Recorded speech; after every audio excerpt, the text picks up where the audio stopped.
Kaya maaari namang punuin ang isip ng ibang bagay at nang hindi magkaroon ng lugar ang pag-aalala.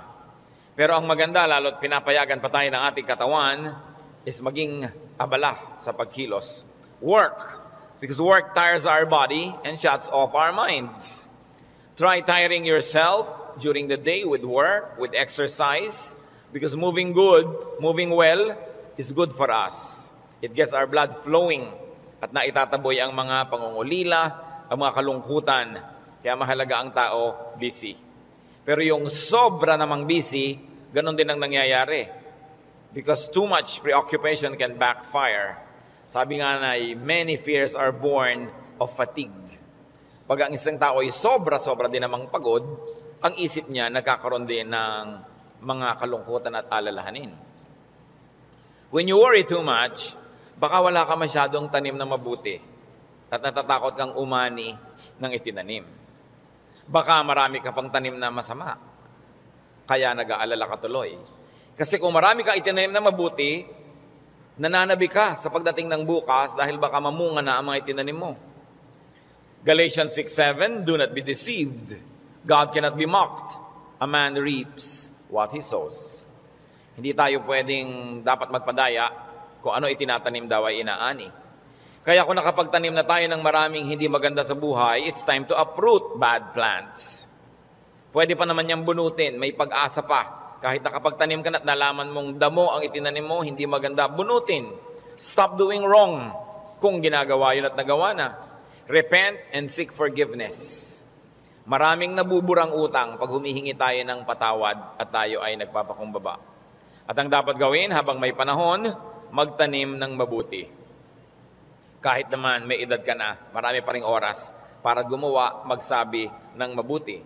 Ang old age nga, ang pinakamagandang panahon para ituwid ang mga liko, itama ang mga mali, at tapunan ng liwanag ang mga madidilim na bahagi ng ating nakaraan. When you worry too much, baka kulang sa pananalig. Perhaps you're lacking in faith. Sa Matthew 8:24-26, without warning, a furious storm came up on the lake so that the waves swept over the boat. But Jesus was sleeping. The disciples went and woke him, saying, Lord, save us. We're going to drown. He replied, you of little faith, why are you so afraid? Then he got up and rebuked the winds and the waves, and it was completely calm. Well, actually, rational naman at valid yung fear nila dahil malakas ang bagyo, sinasalanta ng bagyo at ng mga waves at mga alon at hangin yung kanilang sasakyang pangdagat. Hindi naman imposibleng matakot ka nun at hindi naman yun unreasonable. Pero nakita natin yung statement ng Panginoong Hesus dito. He equated fear with lack of faith. Kaya pag marami tayong mga takot at kinakatakutan, ang dapat nating siyasatin yung ating pananalig. We should check our faith. The more faith we have, the less fears. The more fears, it means the less faith. Sabi nga, faith is the assurance of things hoped for, the evidence of things not seen. And if you're assured and you have evidence of God's goodness through faith, you will be much, much less prone to worry. Kaya si Pedro, nung pinalakad ng Panginoon sa tubig, nung siya'y nag-alala, natakot, siya'y lumubog. Matthew 14:29-31, come, he said. Then Peter got out of the boat, walked on the water, and came toward Jesus. But when he saw the wind, he was afraid, and beginning to sink, cried out, Lord, save me. Immediately Jesus reached out his hand and caught him. You of little faith, why did you doubt? In both cases, yung lulubog na bangka at lulubog na Pedro, pareho silang sumigaw, Lord, iligtas niyo po ako o iligtas niyo kami, at sila naman ay sinagip ng Panginoon at muling napanatag. So nakikita natin, pwedeng mangyari na mag-alala tayo, pwede tayong malibang na manghina ang pananalig, pero pag nararamdaman na natin yun, na tayo ay tinatalo na ng takot, magpaligtas kay Jesus, manalangin, tumawag, dahil yung example, nakita natin, ang tumatawag sa Panginoon, sinasagip niya. Kaya kung minsan nakakalimot tayong manalig, nakikita mong ninenervyos ka na pala, takot na ang naghahari sa iyong buhay, pangamba, anxiety, even panic, remember Jesus and call upon Him. Siyempre, nakakapanik yung lumulubog ka sa tubig. Tulad ng panik ng maraming taong iba't ibang korte at hugis at kulay, but the Lord is still Savior of all our worries and Savior from all our concerns. When you worry too much and you think that your faith is a problem, then ask for more faith. Humingi. Kuminsan ang ating mga panalangin parang grocery list, shopping list, hingi nito, hingi nun. Maganda idagdag dyan yung bagay na hindi material. Humingi ka ng karagdagang pananalig, tibay ng pananalig, sapagkat yung taong may tibay ng pananalig, kahit anong bagyo ang dumating, kahit anong warning at signal ang marinig, hindi siya nababagabag. Mag-alala man, konti lang. Hindi siya natatalo at hindi siya nasasakal ng takot. Kaya ang sabi ng mga apostles sa Luke 17:5, increase our faith. Yan ang panalangin nila sa Panginoong Jesus. Sapagkat napatunayang kulang ang pananalig nila, ang diningin nila, dagdagan yon. It is very important for us to practice faith. Habang ito'y pinapractice mo, you put it to use, lalong tumitibay, lalong lumalalim ang ating pananalig. Kung tayo mapag-alala, baka kulang sa kaalaman sa mga pangako at salita ng Diyos. Kung alam kasi natin ang mga pangako at salita ng Diyos, halos lahat ng concern natin covered. And I dare believe every concern is covered. Nung nananalangin itong sa Solomon, sa Panginoong Diyos, masdan natin ang kanyang paggunita sa mga pangako ng Diyos sa langit. 1 Kings 8:25. Now, Lord, God of Israel, keep for your servant David, my father, the promises you made to him when you said, you shall never fail to have a man to sit before me on the throne of Israel. If only your sons are careful in all they do to walk before me as you have done. And now, O God of Israel, let your word that you promised your servant David, my father, come true. Malakas ang loob nitong Solomon na humingi sa Diyos sapagkat alam niya ang pangako ng Diyos sa kanyang tatay na si David. Kaya sabi niya, yung mga ipinangako niyo po sa ama ko, tuparin niyo, O Diyos.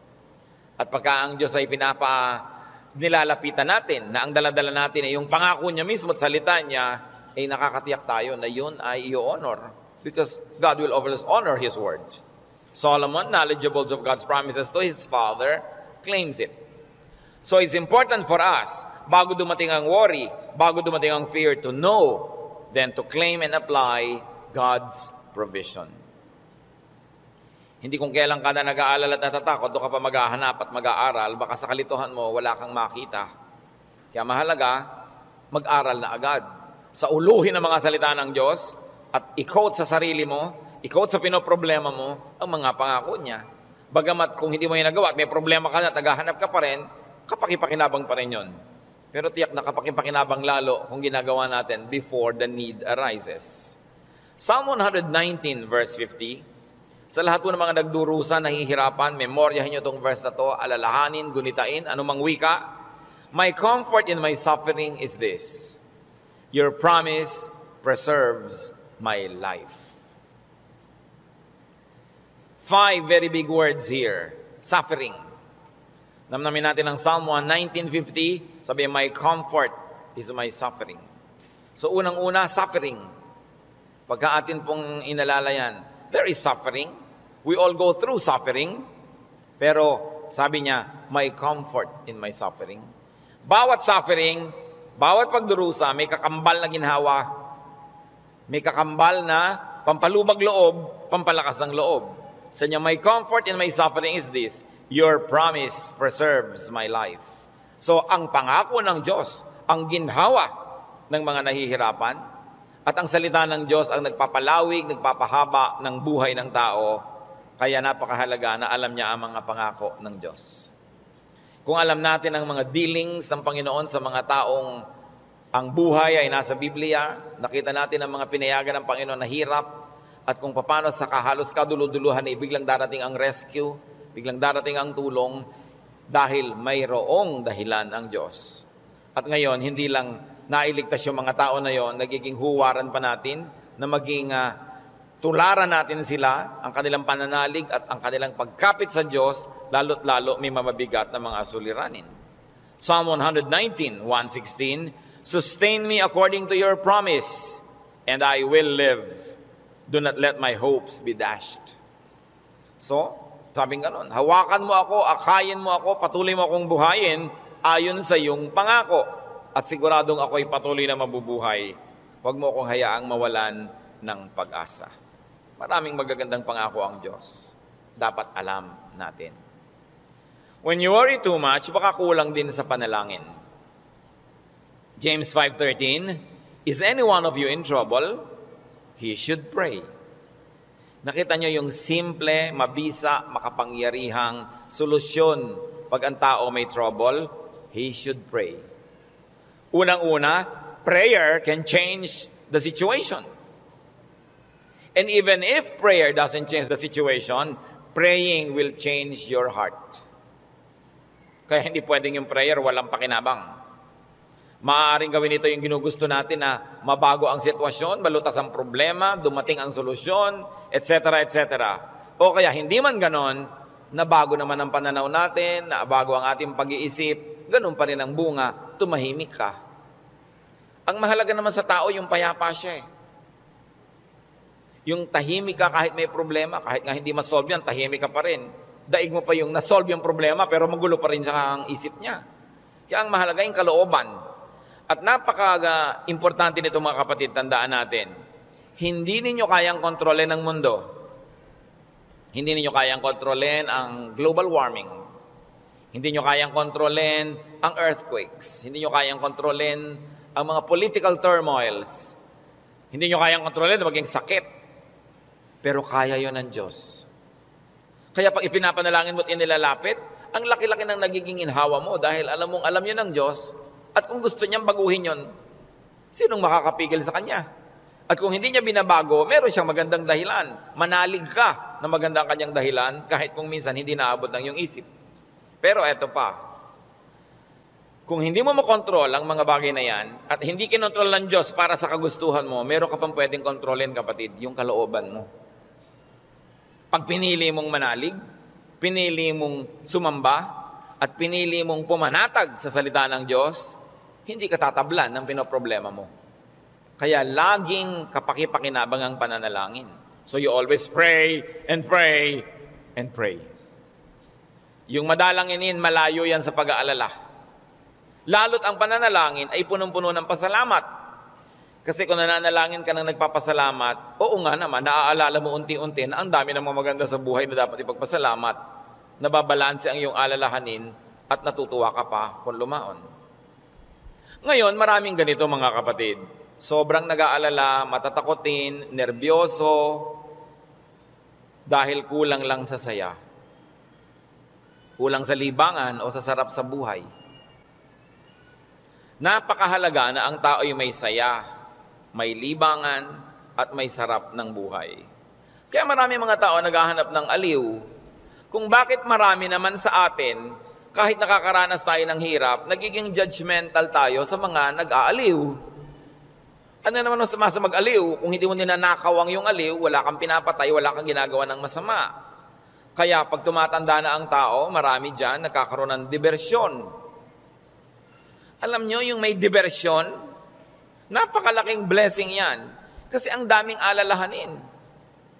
Pag tumatanda ka na, nararamdaman mo na yung mga kasukasuan mo, ayaw na masyadong tumiklop o bumuka ang mga tuhod mo at mga braso. Nararamdaman mo nang mahihiluhin ka, halimbawa, lumalabo ang iyong mata, dumadami ang iyong mga sakit, at kumukonti, usually ang iyong pera. Bihira naman yung papayaman, papadami pera, no? Kadalasan ay papaubos, nawawala ng hanap buhay, nagre-retire. Tapos ang mga mahal mo sa buhay na uubos na. Ang lahat ng mga tiyo mo, magulang, ubos na. Parang yung kayo na lang na magkakapatid ang next in line. No? Dati may mga matatanda kang tinitingnan, pinagmamanuhan. Ngayon, wala na. Ikaw na lang lagi ang pinagmamanuhan. So iniisip mo, ako na kaya next. Yung lampas ka na sa alas 12 tanghali ng buhay, yung mga nasa alas 3, alas 4:30 ka na, alam mo yun na malapit akong humarap sa mga katotohanan. Alam niyo yung mga ganon, sobrang magbigay ng alalahanin. At hindi na iintindihan nyo ng mga tao na hindi pa nakakaranas noon. Kaya marami sa ganong edad, mga past 50, kung kailan pa nagkaroon ng ganong edad, machichismis pa, ang bata-bata naman ang boyfriend ni kumare. Kung biyuda naman siya, ano? Di ba? Kung bata ang boyfriend niya, naiinggit ka. Di ba? Ang bata-bata naman ng girlfriend ni ganon, kung biyudo naman siya o wala naman siyang asawa, ano naman ngayon? If there are 2 less lonely people in the world. Do not be judgmental sa mga tao naghahanap ng saya. Kasi kadalasan, yung saya mo na lang ang nagtatawid sa'yo sa dilim ng gabi. Yung konting saya mo na lang ang nagbibigay sa'yo ng dahilan para mabuhay pa uli, para bukas o next week. Yung konting libangan mo ang nagbibigay sa'yo ng liwanag sa otherwise, ang dami-dami mo mga alalahanin sa buhay. Hindi dapat silang ginajudge. Pag may nakikita kang 2 taong magkasama, hindi sila magkaedad, ang tanda-tanda naman ng boyfriend niya, baka naman kulang siya sa pag-ibig ng magulang nung araw. Mabutit nakakuha na ng husband, meron pang tatay. Kung minsan bonus, may lolo pa. Inggit ka, di ba? Kung minsan naman, bakit kaya ang bata-bata nang nagugustuhan ito, may edad na siya? Kung puro kapwa matanda niya ang nakikita, ang pinag-uusapan laging arthritis, blood pressure, blood sugar, mga katarata, glaucoma, nakaka-depress. Kaya kung minsan masarap kasama yung bata na walang iniisip ng mga alalahanin, puro happening at gimmick ang naiisip, nalilimutan mo mga problema mo. At yung problemang hindi nasosolve, malaking bagay kung nalilimutan man lang kahit sandali. Because you keep your sanity and you keep your cheerfulness. Mga kapatid, huwag kayong killjoy sa mga taong humahanap ng ligaya kasi hindi nyo naman papaligayahin Halimbawa, yung nanay niyong byuda, may boyfriend. Mano, byuda naman. Bakit sasamahan mo ba siya pag gusto niyang manood ng TV? Sasamahan mo ba siyang manood ng sunset? Hindi rin naman, busy ka rin sa sarili mong asawa at mga anak. Tapos pinagkakaitan mo yung nanay mo, yung tatay mo ng kaligayahan. Ang mga tao kasi maraming dala, maraming problema.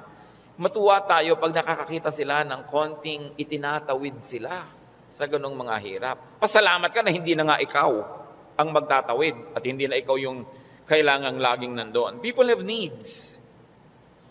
Kaya kailangang maging maunawain. Kaya kung marami tayong mga alalahanin, baka kulang ka lang sa entertainment. Hindi naman masama yung entertainment basta wala kang binibreak na law of God. Kumisa kasi yung mga relihiyoso kung bakit galit na galit sa mga tao. Hoy, alam mo, Christian na Christian si nakita ko siyang nagbingo. Kung lumigaya ba siya, hindi naman ninakaw sa iyo yung pantaya. No? So, marami magtatanong niya sa akin and marami will feel uncomfortable but lalo yung mga may edad na nating mga nanay, mga tatay, kung ikaliligaya nila, diba? Kakausapin mo ba yan sa haba ng mga kwento? Hindi naman lagi. Basta't walang nananakawan at hindi ka naman naghahangad, gusto mo lang malibang. Kung gusto ng Panginoon, tayo ay magkaroon ng buhay na masaya.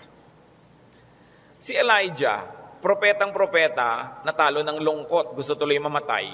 1 Kings 19:3-5. Elijah was afraid and ran for his life. When he came to Beersheba in Judah, he left his servant there, while he himself went at his journey into the desert. He came to a broom tree, sat down under it, and prayed that he might die. I have had enough, Lord, he said. Take my life. I am no better than my ancestors. Then he lay down under the tree and fell asleep.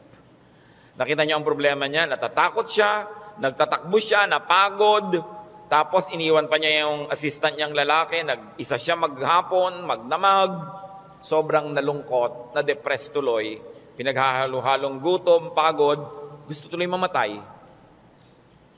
Pero nung ginising ng anghel, pinakain, pinainom, pinatulog uli, ginising, pinakain, pinainom, pinatulog uli. Sumaya na naman, tuloy na naman ang ministry niya.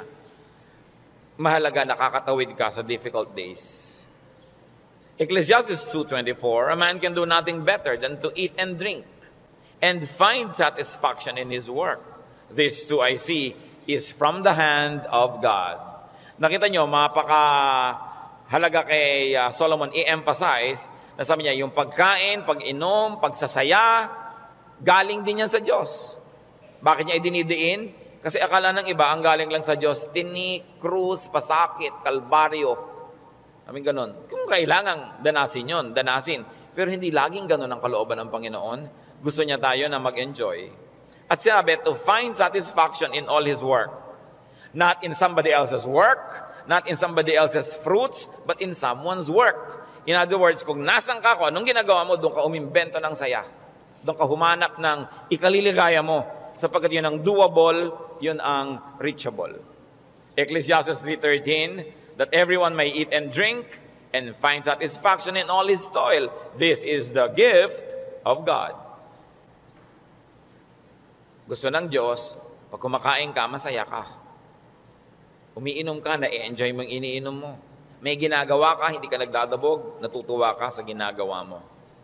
Ang payo pa ni Solomon, Ecclesiastes 9:8, always be clothed in white and always anoint your head with oil. Baka naman bukas sa kaputi na kayo lahat. Yung puti kasi is associated with linen sa Israel at sa mga disyertong bansa tulad ng Egypt, kaya lahat ng mga nobles laging naka-white, nakalinen. Ibig sabihin kasi comfortable and beautiful. So ang sinasabi ni Solomon, be comfortable, have pleasure, and enjoy beauty, even in what you wear. Sa dami ng lungkot ng mundo, pag may konting saya na pwede mong kunin sa hangin, kunin mo. Pag may konting kaligayahan, kunin mo. Kasi maraming kalungkutan na hindi mo pwedeng iwasan. Mabuti na yung marami kang deposit sa alkansya ng saya, para pag may panahon ng pagdurusa, may madukot kang saya, pampalakas sa mga araw na malungkot ka. Kaya kung may pagkakataong sumaya, magpakasaya ka. May pagkakataong gandahan ng environment, gandahan mo kasi kung minsan napipilitan kang tumingin sa hindi maganda. Meron kang pagkakataong guminhawa, pag ginhawahin mo. Kasi maraming beses hindi ka maginhawa at wala kang magagawa tungkol doon. So buti na yung marami kang pabaon sa sarili mo na saya, tawa, kagandahan, para pagka panahon ng tagsalat, meron kang panggagalingan ng lakas. Surround yourself with what is beautiful and pleasurable and comfortable. Sabi nga ni Balagtas, sapagkat ang mundo'y bayan ng hinagpis, mamamaya'y sukat tibayan ang dibdib. At ang isa sa mga pagpapatibay niyan, whenever you can be happy, be happy. So that when sadness that cannot be avoided comes, then you are well equipped. Because yung balance mo, kahit ma-withdrawhan ng lungkot, yung sayang nakatago, ang balance mo, marami pa ring sayang natira. Kaya ministry natin, mga kapatid, na magpasaya rin sa isa't isa. Hindi magpalungkot. Hindi may nagsasaya, maiinis ka. May nagkakakanta ng I did it my way, babarilin mo. No? Hayaan mo siya magkakanta. Alam mo ba kung anong problema niya sa buhay? Baka kailangan niya ang kidney transplant. Baka yung asawa niya may cancer. Baka ang mga anak niya walang pangmatrikula. At gusto na niyang tumalon sa ilog na walang tubig dahil El Nino. Kaya ang laki ng problema, tatalo ka sa ilog, di ka malulunod. So malaking problema yun. So kumanta na lang siya ng I did it my way kahit wala sa tono, babarilin mo pa. Surviving na nga yung tao. Marami sa atin, they're just trying to survive. Kung minsan nagdadamit ng akala mo payaso o Santa Claus o snowman, hindi mo siya maintindihan. Pero kung nagpapaligaya ba sa kanya, hindi naman ninakaw sa iyo yung suot niya, anong paki mo? Hayaan mo siya, masaya siya. Hindi natin dapat ginadjudge yung kapwa according to our standard. Ako, hindi ko isusuot yan. Siguro, kontento ka sa buhay mo ngayon, masaya ka. Iba kami hinahanap siyang ligaya na hindi mo naman ibibigay. Ano ngayon kung gano'n ang suot niya? Mahalaga sa spiritualidad, ang tunay na spiritualidad, ang bunga niyan, mga kapatid, kabaitan sa kapwa. Kung hindi ka mabait, kahit sa ulo mo yung buong Biblia, sayang lang. Para ano? When you worry too much, baka sobra ka ng pakikinig sa balita. Bad news. Yung makinig sa balita, manood ng primetime TV, garantisado, lulungkot ka. Kung hindi ka naman mawala ng ganang kumain dahil oras ng hapunan. Babae, tinadtad, sinigan, inilagay sa drum, nilagyan ng semento, hinulog sa dagat. Gusto nyo bang panghimagas yan sa inyong paghahapunan? O kaya appetizer, kung late kayo wala kayong mapapala kapapanood yan. Hindi nyo naman kailangan malaman. Nananakot lang para bumenta. Siyempre, because bad news is good news in journalism. Ibig sabihin, papansinin ng tao. Pag nagpapakinig ka sa mga El Nino, La Nina na yan, mga earthquake, takot ang aabutin mo. May magagawa ka ba dyan? Ikaw ba si Bernardo Carpio? Sige, pigilan mo ang paggalaw ng lupa para huwag lumindol. Kaya mo ba yan? So yan ang mga takot na hindi mo naman kailangang entertainin. Kasi wala ka naman magagawa tukol dyan. Kaya manalangin ka. Yan sabi, pray, pray, pray. Siyempre, marami pang nananakot ay padami na ng padami ang tao sa mundo. Actually, pag nag-aeroplano kayo, makikita nyo, ang dami pang lupang walang laman eh. Nagkakagulo lang yung mga tao sa mga bayan-bayan at crossing. Pero ang dami pang maluwag. Napakarami ka lang siksikan kasi because of the imbalance ng economy. Natatakot ang mga tao na mauubos na daw ang langis. Actually, mga daang taon pa yan bago maubos. At hindi pa nga nauubos sa kakaimbento na ang tao ng mga bagong alternative sources of energy. Ang tao kasi fearfully and wonderfully made by God. We were made wonderfully. People will find a way as life finds a way. Sabi niyo ba, papangit na ang buhay? Hindi totoo yun. Tingnan nyo lang ang cellphone na hawak nyo o nasa bag nyo, malalaman nyo, umasenso ang buhay. Nung araw, mayayaman lang ang mga may telepono. Yung halos gumapang ka sa lupa, kumatok, pwede po bang makitawag, Mrs. Cruz? Di ba? Dahil sila lang ang may telepono, siya naman may rollers pa. Mamaya! Ngayon, kahit balot vendor, may cellphone. Hindi pa ba yan asenso ng humanidad? Ang mga pharaoh, ang mga Roman emperors, ngayon nahuhukay mga bangkay nila, simpleng abscess lang ng bagang namatay. Appendicitis namatay. Ngayon, routine na lang yan. Diba? Routine. Ang dati nating presidente, Manuel Quezon, namatay sa tuberculosis. Ngayon, nagagamot na yan.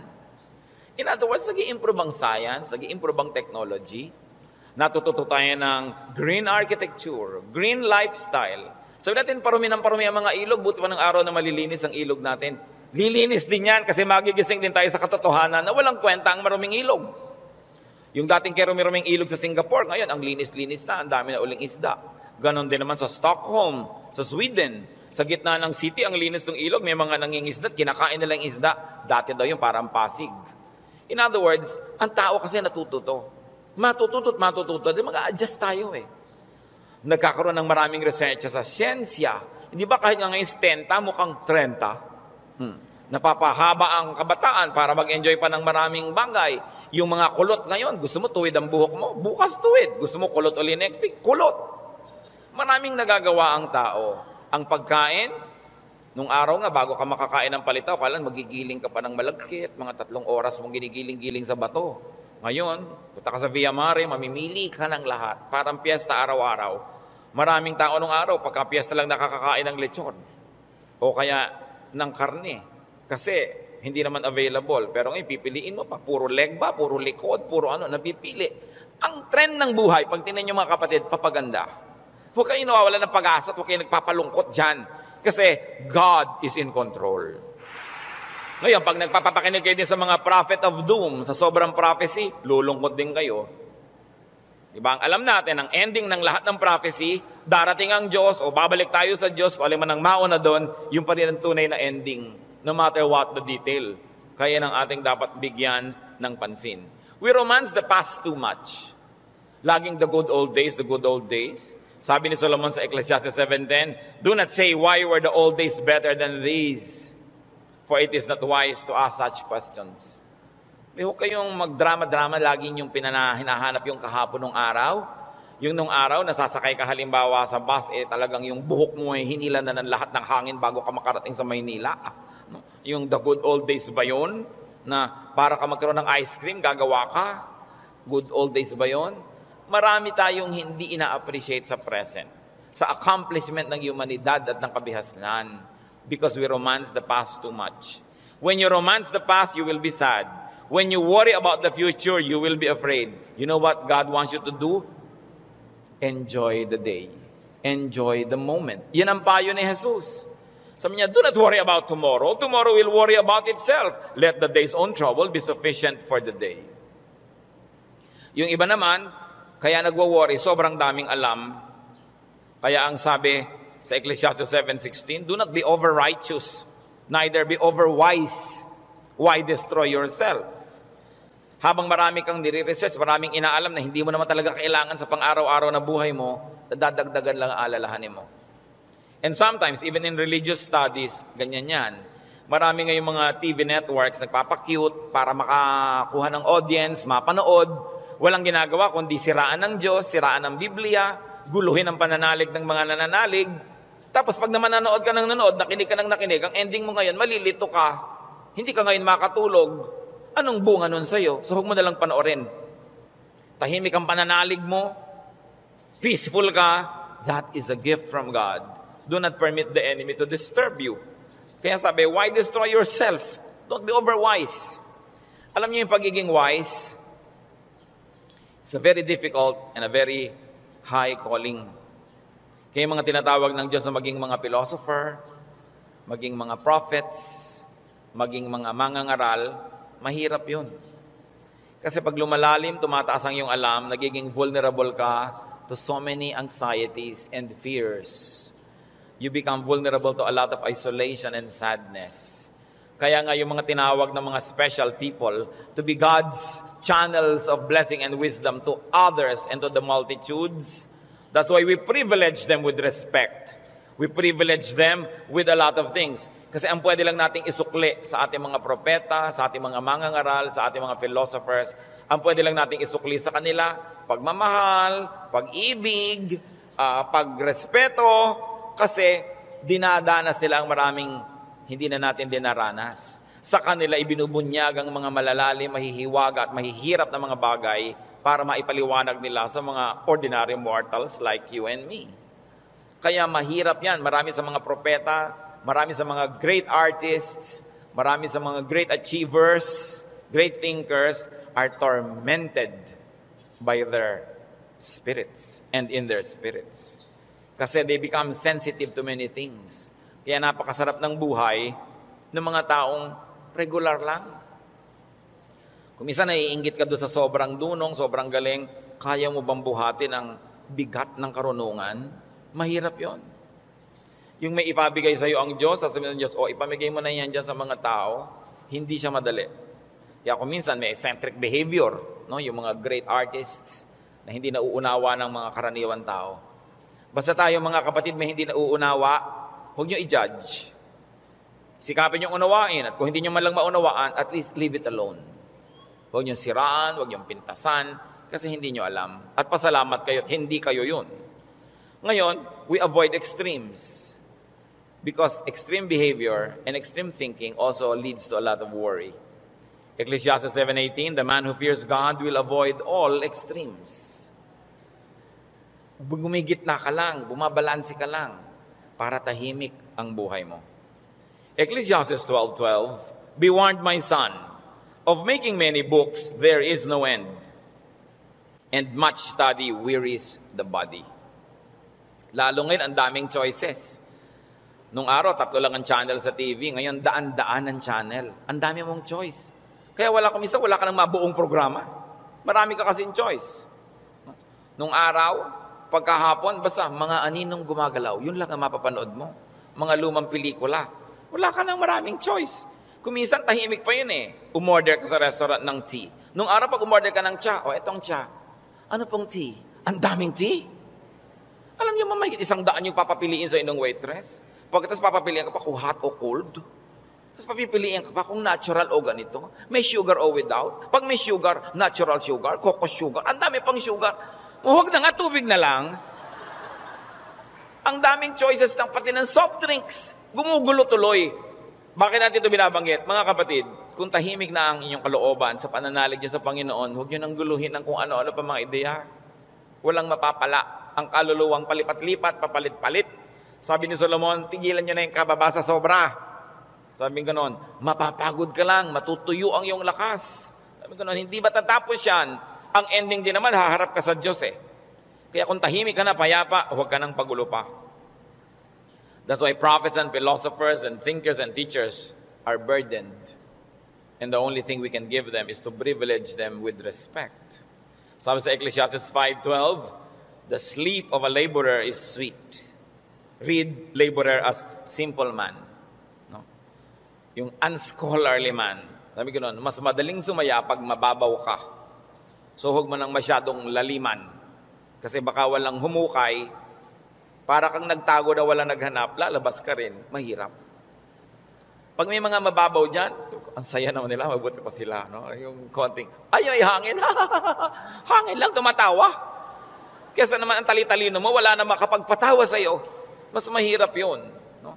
When you worry too much, baka kulang ka lang sa food or drink or chemical balance, tulad ng pinag-usapan natin nun.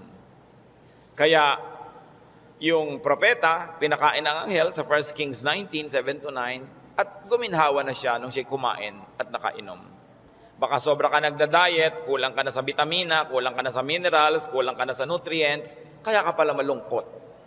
Ang bewang mo nga, di ba?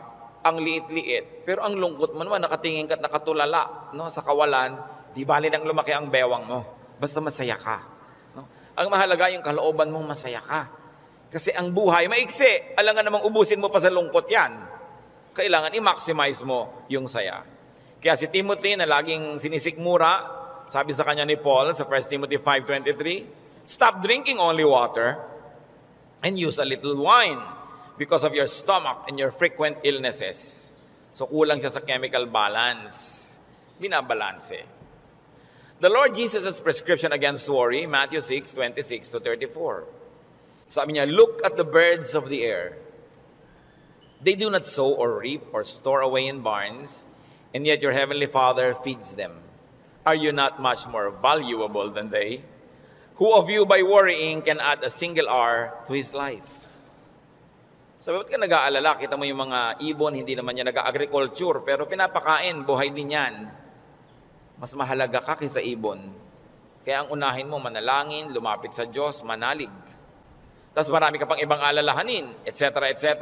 Kaya sa verses 26-34 ng Matthew 6, sabi ng Panginoong Jesus, and why do you worry about clothes? See how the lilies of the field grow. They do not labor or spin. Yet I tell you that not even Solomon in all his splendor was dressed like one of these. And if that is how God clothes the grass of the field, which is here today and tomorrow is thrown into the fire, will he not much more clothe you, O you of little faith? Sabi, ba't ka nag-aalala kung ano isusuot mo? Mga little things pa yan. Kasi yung damit dyan, symbolic of all other things. Food and drink, symbolic of all our needs. Plus, what to wear. Sabi niya, nakita mo yung mga damo. Hindi naman gumagawa ng tela yan. Hindi yan naggagawa ng damit. Pero kahit si Solomon, sa kanyang kayamanan, hindi nakapagbihis tulad ng magagarang damo na yan. At kung yung mga damo na buhay ngayon, bukas ay tuyot na at sisiga na lang, ay dinadamitan ng Diyos ng maganda, ikaw pa kaya ang pabayaan ng Diyos? So pag nag-aalala tayo, tumingin ka sa lumilipad na ibon, kaya dapat hindi tinitirador ang ibon dahil anong titingnan mo kung walang lumilipad? No? Hayaan nyo silang magliparan dyan. At tumingin ka sa damo na maganda, tumingin ka sa isda na maganda, tumingin ka sa lahat ng magagandang likha ng Diyos, ikaw pa kaya ang hindi alagaan? Kung yan nga, inaalagaan. Kaya sabi ng Panginoon sa Matthew 6:26-34, kadugtong, so do not worry, saying, what shall we eat? Or what shall we drink? Or what shall we wear?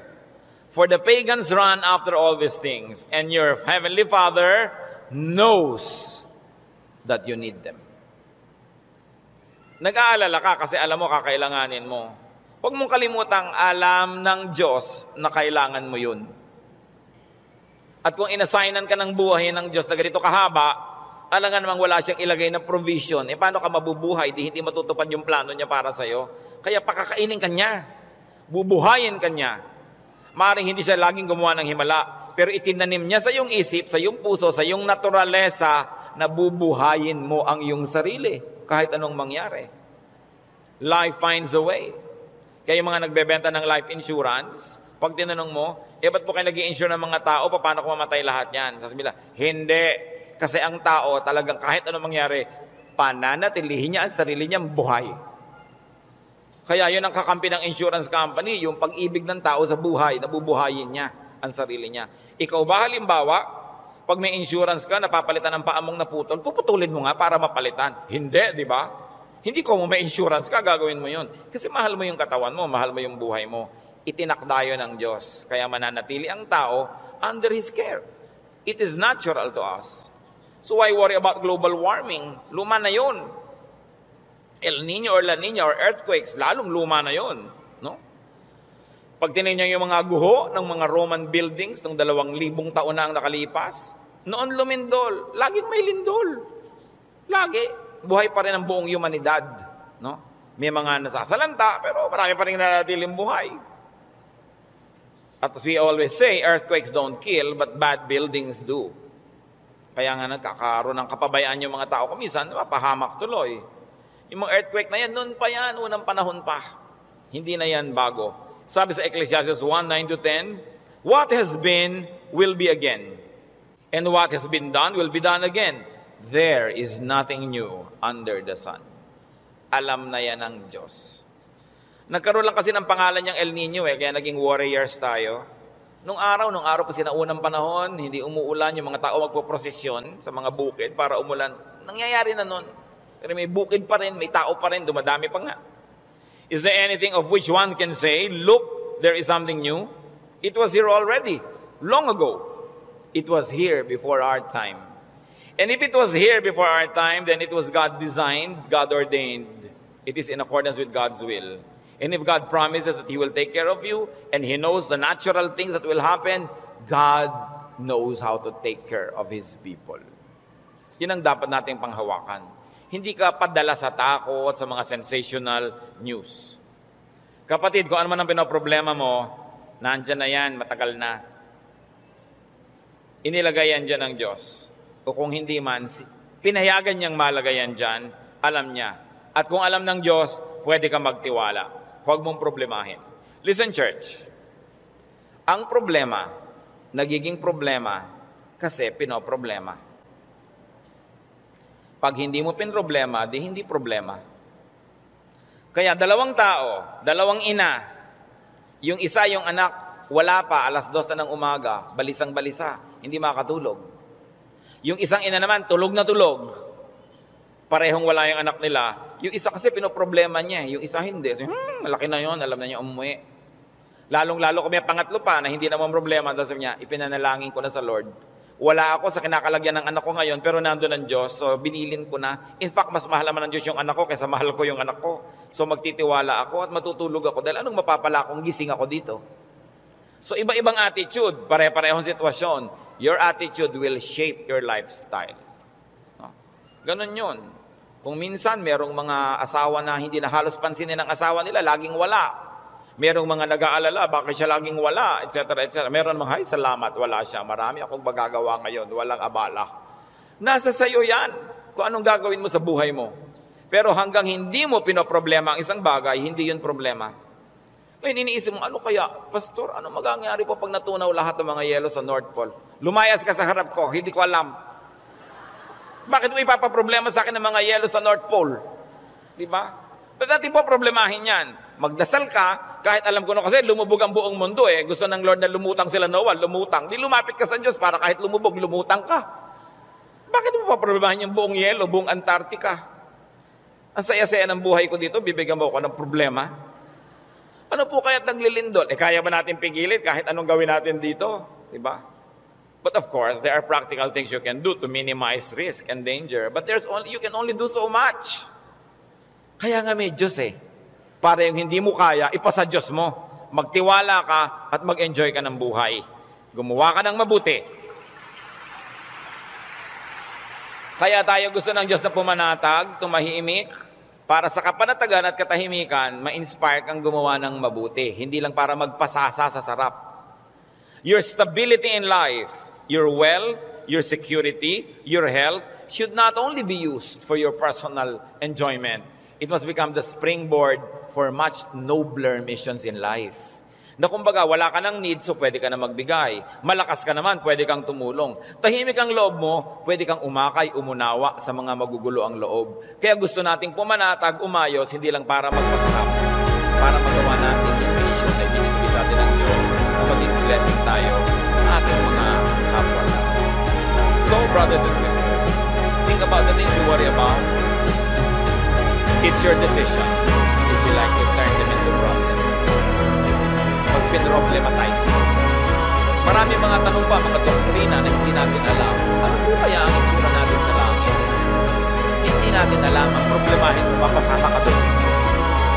At alam natin yan, manalig ka sa Panginoon, humingi ka ng tawad para sa iyong makasalanan, tanggapin mo siya sa Panginoon tagapagligtas, at siya ang may problema sa mga detalye. Bakit mo pinoproblema? Kahit naman tayo magtalo, mapuyat, hindi natin masasagot. Ipa sa Diyos ang mga bagay. Ito ang isa sa mga pinakamalalalim na regalo ng Diyos sa atin sa pananalig. Nagkakaroon ka ng kapayapaan. Nagkakaroon ka ng kapayapaan. Matthew 6:26-34, karagdagan. Sabi ng Panginoon, sa halip ng problema kayo, seek first His kingdom and His righteousness, and all these things will be given to you as well. The Therefore, do not worry about tomorrow, for tomorrow will worry about itself. Each day has enough trouble of its own.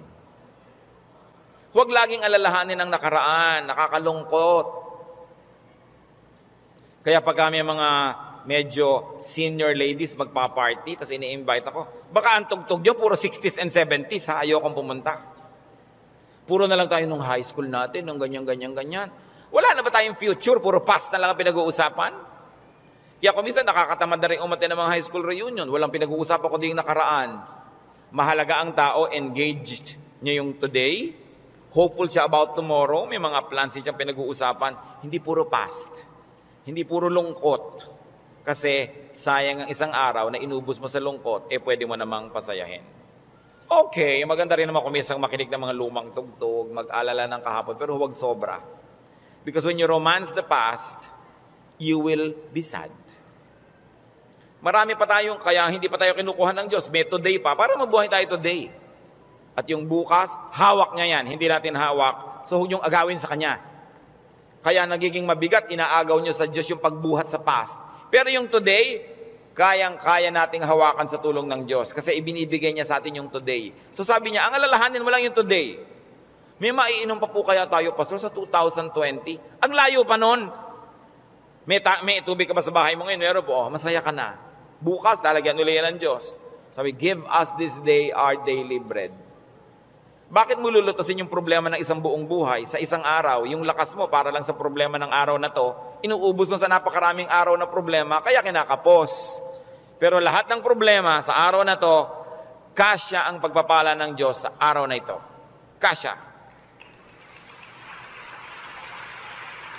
Humihirap kasi yung blessing today, hinahati mo para sa problem tomorrow. Yung problem tomorrow, may kasamang blessing niya yung nakakambal. So yung ngayon ang atupagin mo sa buhay. Hindi ibig sabihin na hindi ka na magpaplano ng future.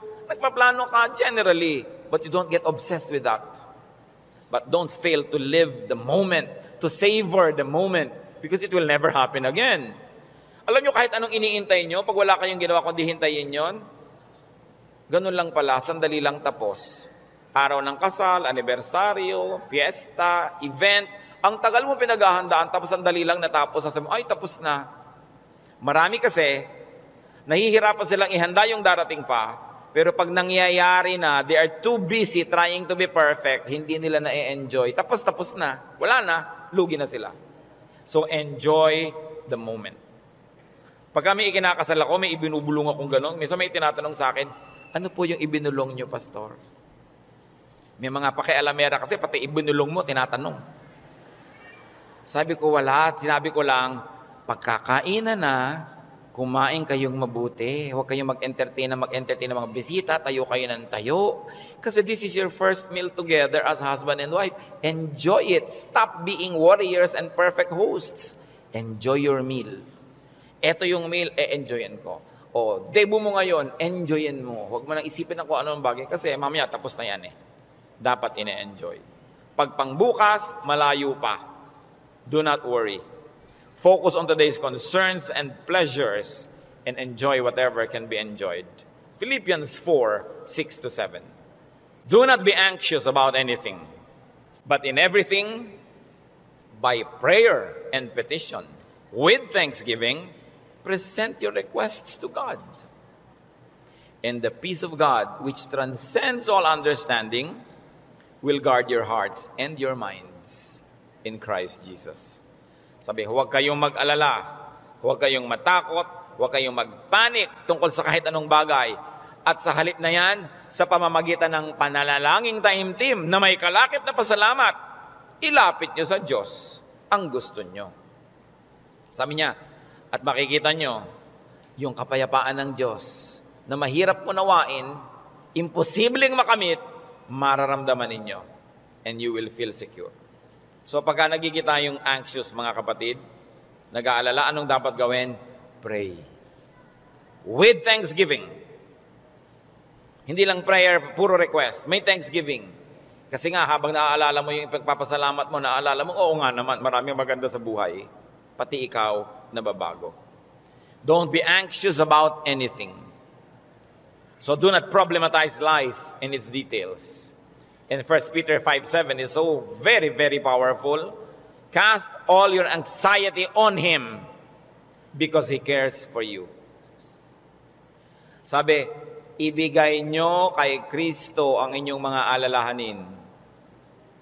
Kasi Lord, nag-aalala po ako tungkol sa buhay ko, nag-aalala ako tungkol sa impyerno, nagpapaalala ako tungkol sa buhay na walang hanggan, sa kabilang buhay, nag-aalala ako tungkol sa kakainin ko, sa ganito, sa ganon. Sabi ni Jesus, binayaran ko na yun sa cross, bakit inaalala mo pa? Bayad na yan ha. Kaya sabi, cast all your anxiety on Him. Kasi bayad na. Ipapaalala sa iyo ni Jesus, huwag mo nang problemahin, tapos na yan. Binayaran na. Kaya nga ako nagdugo, nasugatan, nahirapan, nagdusa, namatay, para hindi ka na magdusa. Bakit ginokopya mo ako, hindi naman ikaw ako? Ba't ka naman problema? Problema ko yan. Kaya nga si Jesus, Savior. He is Savior. He is Lord. Lord over all our problems and cares. Kaya sabi ng Ecclesiastes 11:10, so then, banish anxiety from your heart and cast off the troubles of your body, for youth and vigor are meaningless. Sabi, palayasin mo, iwagwag mo ang mga problema mo. Kaya ang laki ng gawa ng word na word, banish. Hindi lang sinabing remove, banish anxiety.